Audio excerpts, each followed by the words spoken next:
Número 1. El triunfo de la República. Después del triunfo liberal frente a la intervención francesa y el Segundo Imperio, Juárez regresó a la capital con un proyecto político diferente al de 1859 a 1863. Ahora combinaría la posición liberal moderada de Ignacio Confort con la estrategia centralista y de consenso aplicada por Maximiliano. En 1867, Juárez fue reelecto presidente de la República. Para ello, logró superar la oposición de sus propios compañeros liberales. A partir de ese año, intentó pacificar el país y sentar las bases del futuro progreso.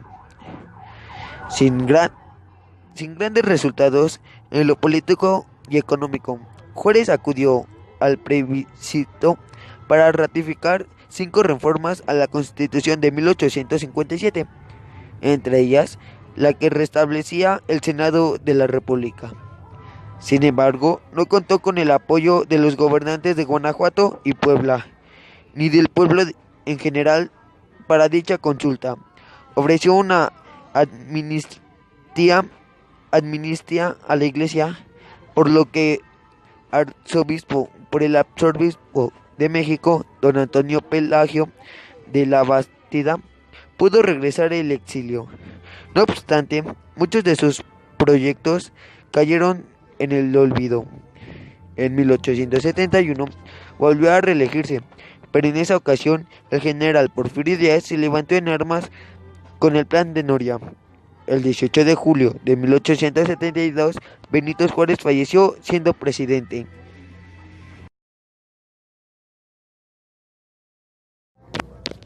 Número 2. La consolidación del liberalismo. Al morir Juárez, Sebastián Lerdo de Tejada asumió la presidencia de la República por ser el presidente de la Suprema Corte de Justicia. Convocó a elecciones, en las que resultó triunfador. Durante su gobierno, dio carácter constitucional a las leyes de reforma.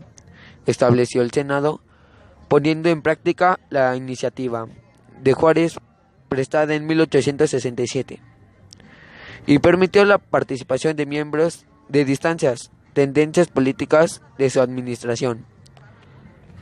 En materia económica, correspondió a su gobierno concluir en su totalidad la línea ferroviaria entre Veracruz y la Ciudad de México.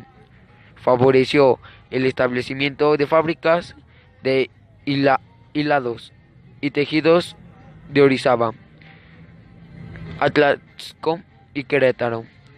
De igual forma, otras ciudades como Monterrey comenzaron a experimentar un notable desarrollo. Al concluir su periodo de gobierno, Lerdo intentó reelegirse, pero se encontró con la opción de José María Iglesias y Porfirio Díaz, quienes se lanzaron a la lucha armada para impedirlo. Díaz se apoyó con el plan de Tuxtepec, que pugnaba por el principio de la reelección y desconocía a Lerdo. Este fue derrotado y obligado a abandonar el país. Murió en Nueva York en 1889.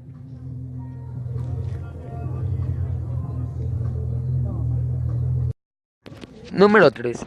El sueño del progreso.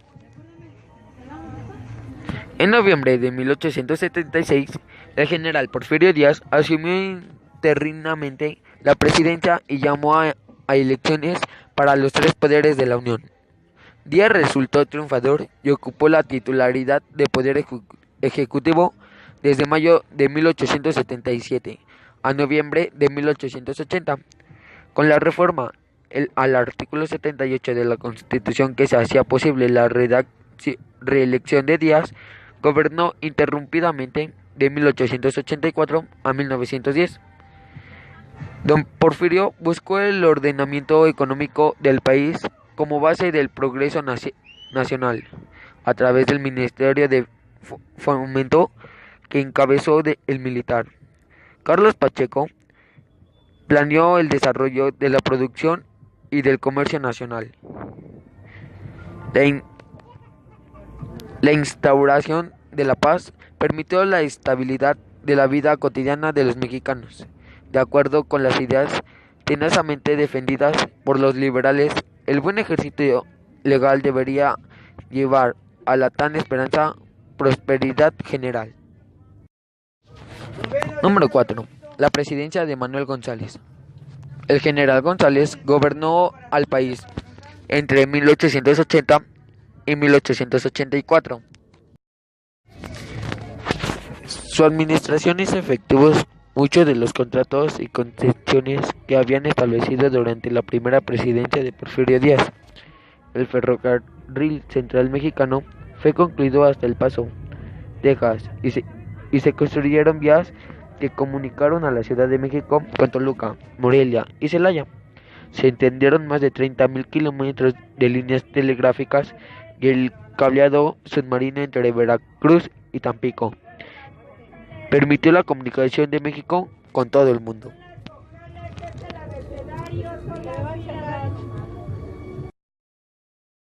Número 5. La instrucción pública. La falta de recursos y de estabilidad política en las primeras décadas del siglo XIX impidió que se llevara a cabo con regularidad la disposición establecida. Número 5. La instrucción pública. La falta de recursos y de estabilidad política en las primeras décadas del siglo XIX impidió que se llevara a cabo con regularidad la disposición establecida en la Constitución de 1824, que obligaba a los ayuntamientos a impedir la educación primaria. A partir de 1867, todos los sectores sociales se esforzaron por mejorar la educación. Se decretó la educación pública obligatoria y gratuita.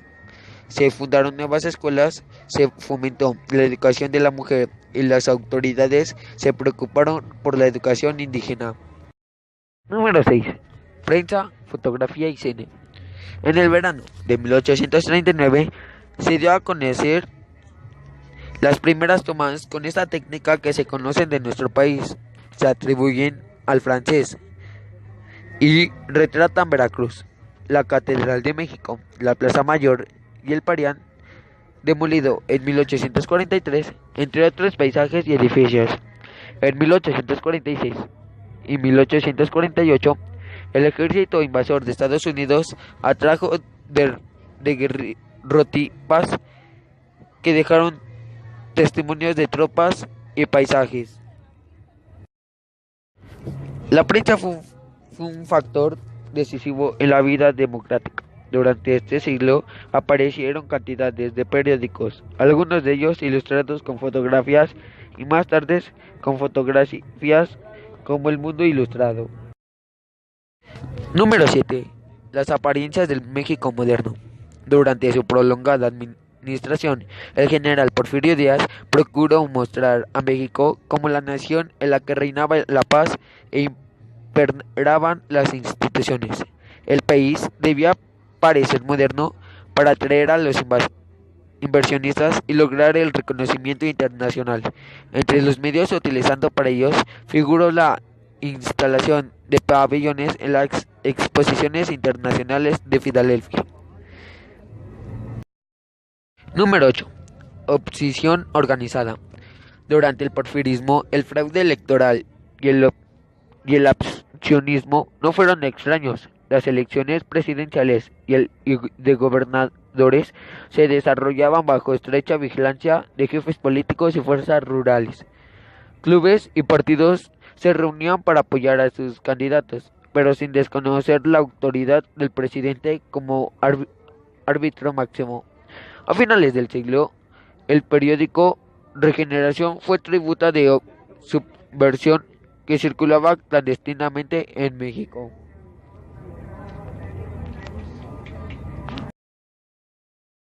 La paz armada. La modernización porfiriana se basó en la supresión de antiguos focos de violencia política. Para lograrlo, se reorganizaron el ejército y las fuerzas políticas. Se desarraigó a los soldados de sus pueblos.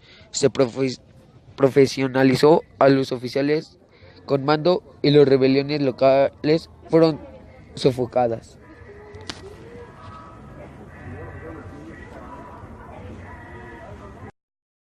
Cultura social.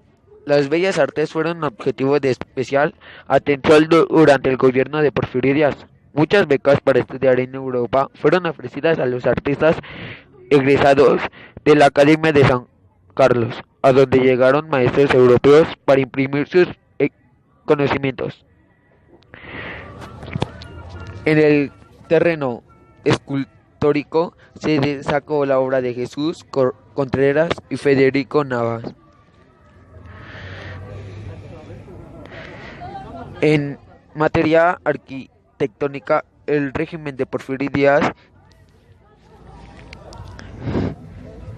empavimentó a las ciudades de béisbol y fútbol se popularizaron.